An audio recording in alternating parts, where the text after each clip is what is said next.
Yeah, I know this is not very exciting here, but we are going to change this motor on this Lennox unit heater, and I'm going to show you a trick to get the set screw off, because the way they've designed it, the set screw is actually in between the motor and the blade, not on the other side, and it becomes a pain in the butt. So I'm going to show you a little trick to get this off. I like to just cut the wires in here, and then that way I just pull this conduit right out, and then we can fish the new wires back in after. But cutting it is the speediest way, I find, just to remove everything real quick. And then we're going to unbolt the frame, 4 bolts, and we're going to pull this thing right up. Okay, so in my last video there, when I was talking about the wear of tools, I was mentioning that I forgot to take my wedding ring off, and I did again, and I'm like, I'm not working on this machine without taking it off. I usually need soap, but geez, I just used some non-log on, see my fingers all shiny there and sticky.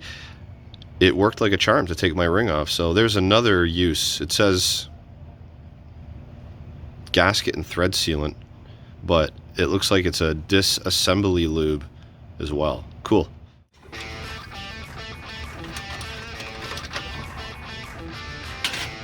Okay, so I got the motor out, and the reason why I'm changing it is because it's seized up.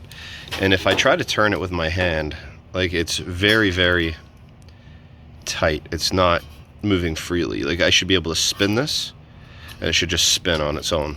But it's very, very tight. So that set screw that I'm talking about is right there. Now, that is very difficult to get at with a wrench to pull that off. So let's see if we can come up with a trick on how to get that out.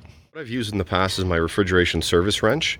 You get it on that little set screw there, and you can just loosen it, just break the seal, and then you can use whatever you want to try to get it off, maybe even your fingers at that point. But I can't even get enough space to turn this properly in there, so we're gonna have to come up with another method. This is really a design I do not like, and it causes a lot of grief. Okay, so I've found something here that we can use. So here we have our 3/8 drive. We've got an extension, 3/8, and we have a 12 mil socket. So we put the socket in like normal, okay, but what we do is we take the side that's supposed to go on a bolt and we put it in to the drive. It fits on there nice, and it doesn't move, it doesn't slip or anything. So once we do that, we can take this square end, put it over the set screw on there, and it comes off. I've already tried it, it works great. This is going to be my go-to from now on with these motors. So the contraption is all set up, and I've tightened this back on so you guys can see me actually loosening it and breaking that seal again. So we just stick it obviously over there, and then there, the seal is broken, and we just continue to turn it until we get that set screw out. We can use the same thing to tighten it back into.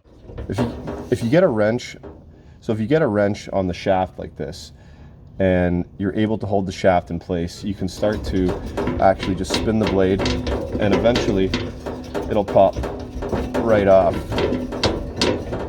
just like that.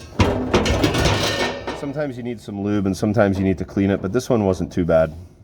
So the nuts holding the motor to the cage, those are 11/32, and this is where this multi-bit nut driver from Klein comes in real handy, because it's got an 11/32 nut driver right on it. So we can easily take these off. The only thing that you need to do is, because there's some threaded rod sticking out there and this doesn't have an opening, you have to just sort of bring that out a little bit.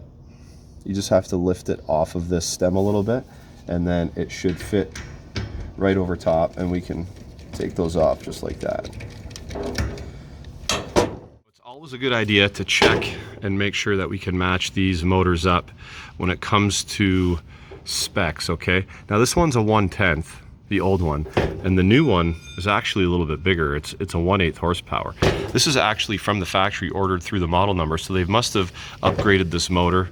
And you can also notice that these bolts here are closer to the shaft than these ones. So we will have to see if this cage fits over this. I think it will, because the way the cage is oriented, we have this much space to play with. So we'll put the cage on and we'll see how it goes. So sort of as I thought, because we had this much space to play with on this part of the bracket, we fit those on real nice. So we're going to fasten these down with the washers and nuts and then put it back into the unit.